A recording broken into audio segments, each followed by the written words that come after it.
So here we are at the ARC Investment Forum, and Rebecca Lindland is here with me. She's the Executive Director at Auto Insights for Kelley Blue Book. So thank you so much for being here today. Thank you so much for having me. I'm excited to be in Calgary.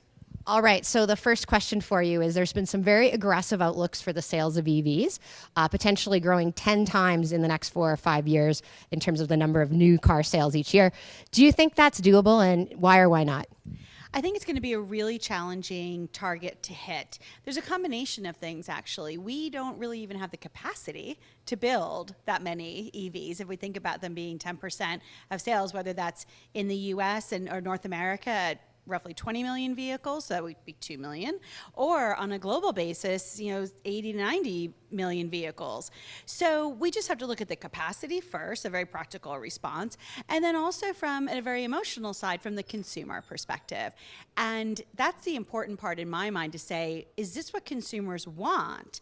Because if it is, we will get the production side figured out. But right now, we're really not seeing the numbers in consumer demand that we would need to see in order to reach these targets. Right, so it's a bit of a chicken and egg, right? The government mandates want you to get there, but the sales aren't justifying the level of investment needed to really ramp up to that level so quickly. Exactly. And when you think about the investment community, we've got about 3% of Californians buying electric vehicles, and we've got less than 1% on a national basis in the US buying electric vehicles.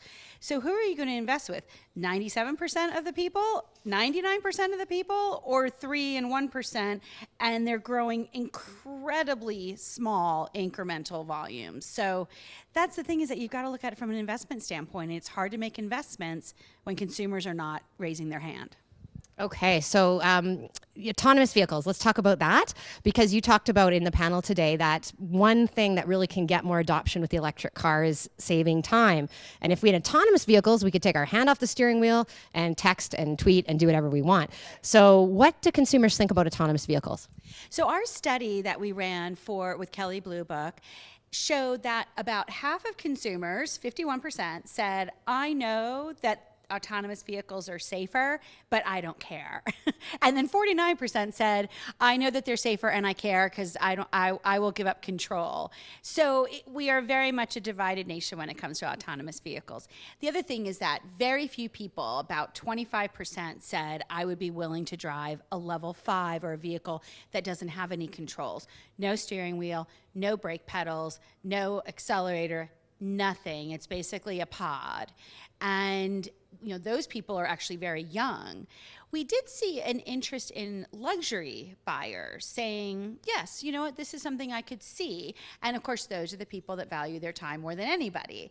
But it's also not just about time. It's also about your emotional well-being, so that you're getting to your destination less stressed out. You're getting there saying, you know what, this saved me time, I was productive. And whether that productivity is a nap, or speaking with somebody safely on the phone, or answering emails, we all have different measures of productivity. So there is some element of emotional solution as well.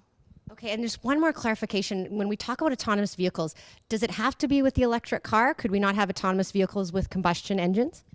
We could have them with combustion engines, but at least right now, companies like Ford have discovered that the systems that an autonomous vehicle requires have very high power needs. And so turning a wheel, using all of the sensors, just running the vehicle, running an electric autonomous vehicle requires large amounts of power that an internal combustion engine plus a battery just don't have right now. Okay, so as we know it today, and technology can change, autonomous and electric seem to be going together. They seem to be converging. Yes, very much so. Good. Hey, well, thank you for the discussion, and thank you for coming to the ARC Energy Forum, and we really look forward to speaking with you more on how technology evolves. I can't wait to come back.